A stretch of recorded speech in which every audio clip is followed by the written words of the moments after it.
magkakaroon din tayo ng water shortage. Yes, madalas naman nangyari to, pero itong 2024 is kakaiba talaga. CTRRMO together with our Senro went around the city and made sure how many were affected. City Mayor Michael Rama made a declaration that the city is under a state of water crisis. Another thing na kailangan nating paghandaan is may nakikita ako kasing it's preparation of two countries na talaga magkakagulo.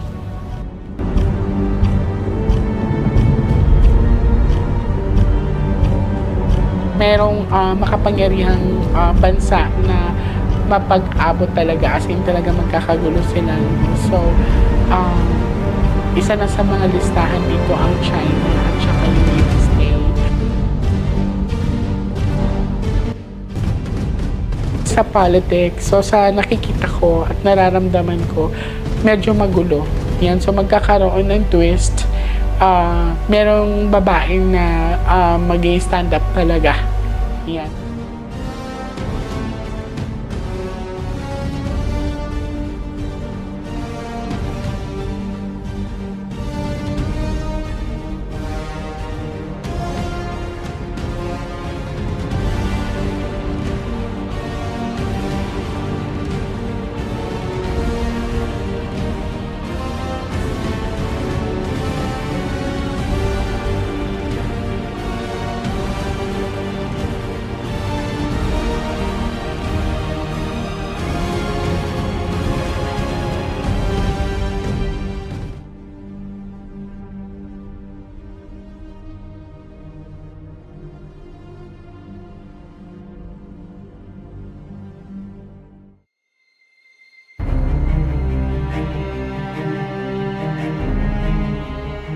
Hello sa mga Nostronatics worldwide at sa mga abangers. Ayan, so ito na po at lalo na po sa mga bago kong subscribers, ito na po.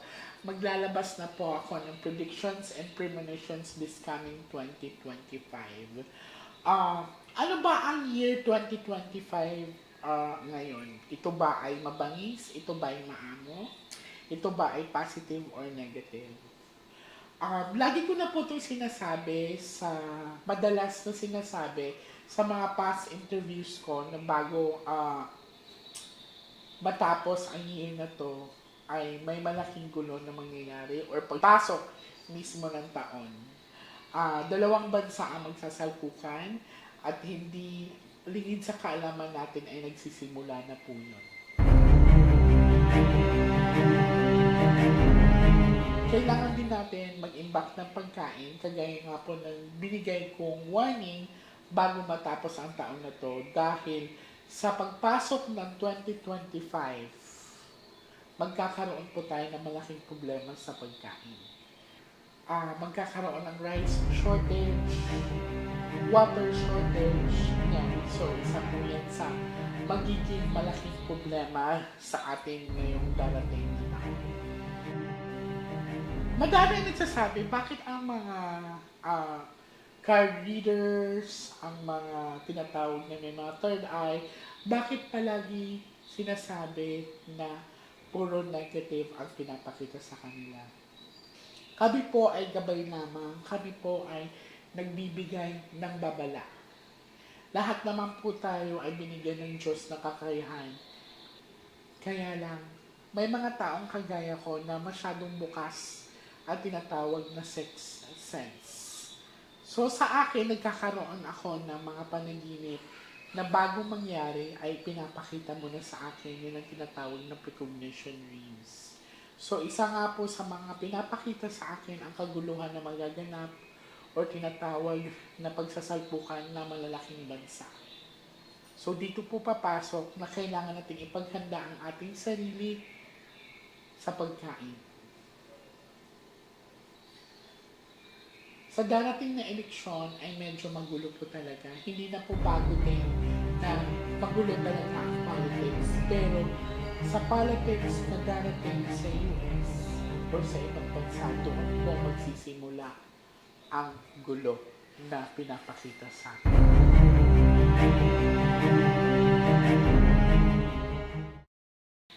Isa pa sa mga pinapakita sa akin, mas matindi po ang climate change na mangyayari ngayong 2025.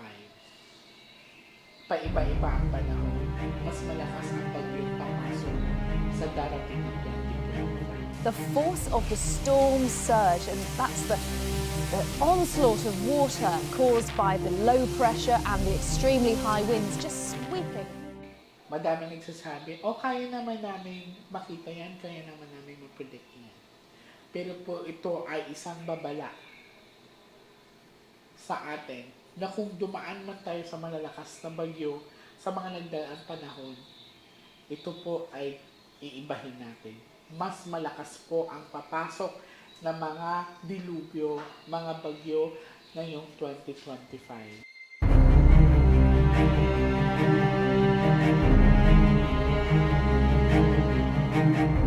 Sa nakikita ko din ngayong 2025 ay merong mga insektong lalabas sa iba't ibang lugar.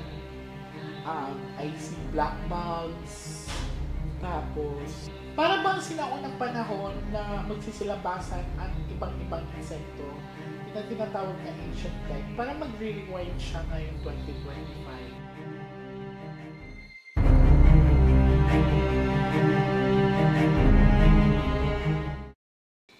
Ngayon 2025 po ay tataas ang teknolohiya, magiging mahina ang employment kasi mas papaboran ang tinatawag na AI.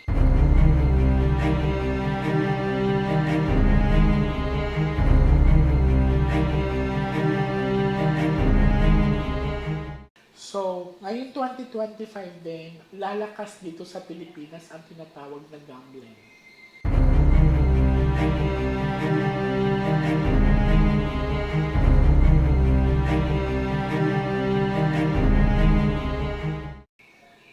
Hindi pa rin matatapos ang drug on war or mas matataas ang tinatawag na crime rate ngayong 2025. Ang kinakatakutan ko kasi tataas yung crime rate, malakas din ang tinatawag na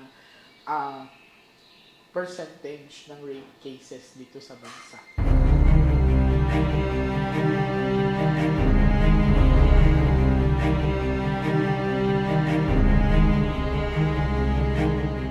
Marahil sa inyo na makakapanood nito, madaling magsabi na, pwede naman namin makita niyan. Oo, pwede natin makita lahat yon. Pero ang punto nito ay paano natin paghahandaan.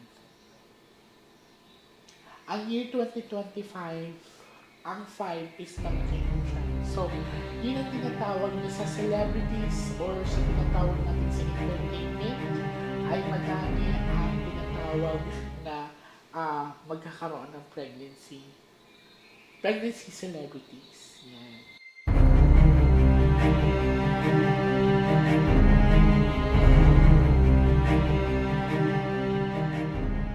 Though pinapakita sa akin na magkakaroon tayo ng problema sa pagkain, pero tataas po ang exchange rate ng peso versus dollars sa pinapakita sa akin.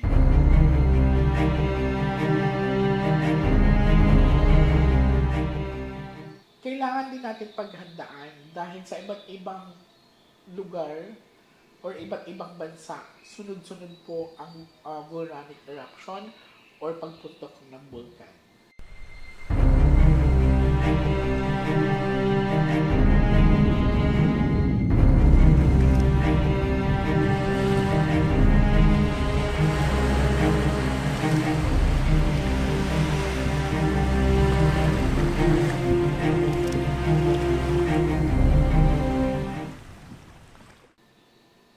Maaring sabay-sabay ito or maaring mas malala pa.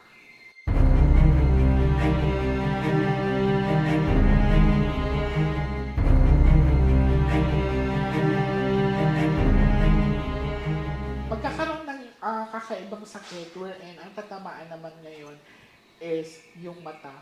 Hindi siya sore eyes, pero it's more on high of that.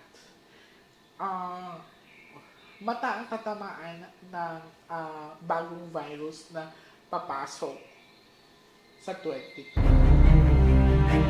So sa 2025, sa nakikita ko sa politics, local politics, wherein dito sa Pilipinas, may isang babae talaga na aangat, na which is mangyayari ngayong 2025 na. Karoon din ng new discoveries of the mga artifacts na dito din sa Pilipinas matatagpuan yan. So, may mga mahuhukay na mga buto na mga sinaunang tao o rin tinatawag na mga kagamitan.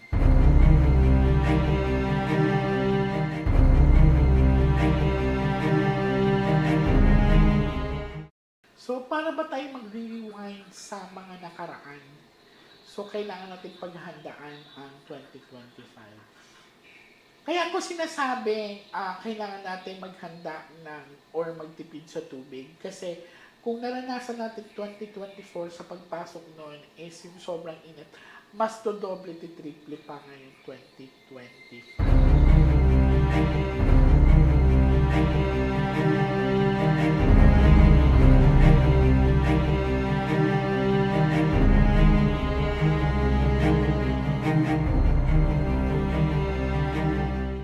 At magkakaroon din na malaking issue ang isang kumpanya dito sa Pilipinas.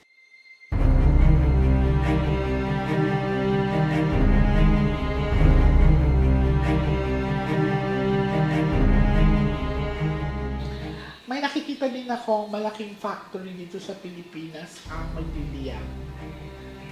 And sa tinatawag na mga aksidente, mas madaming magaganap na sunog dahil sa sobrang init na papasok ngayong 2025. Mas malala ang tinatawag ng climate change ngayon talagang 2025.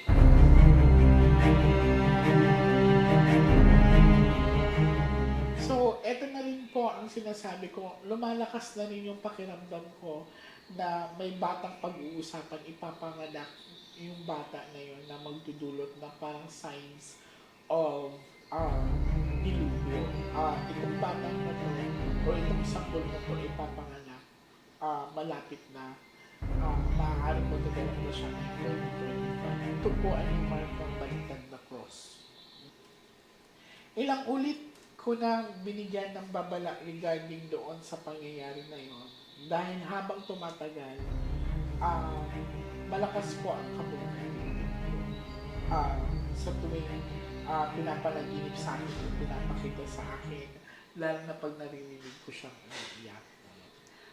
Sa showbiz naman, may nakikita kong indie film actor na mag-i-excel siya sa Hollywood or makikilala siya sa ibang bansa. So, dating simple lang ang buhay niya.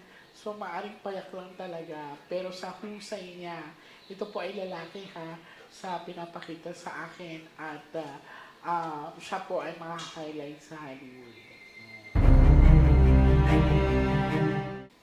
Lagi po natin pagtatandaan, mga Nostronatics worldwide, mga abangers, hindi po kami nandito para magbigay ng takot, kundi ito po ay nagbibigay kami ng babala para makapaghanda po tayo sa pang-araw-araw natin na buhay. Ang lagi po nating sandata, huwag nating kalimutan ang pagdadasal at pasasalamat sa Panginoon. Mag-ingat po tayong lahat, mga Nostronatics worldwide, mga abangers at bago pong subscribers. Merry Christmas sa inyo and Happy New Year!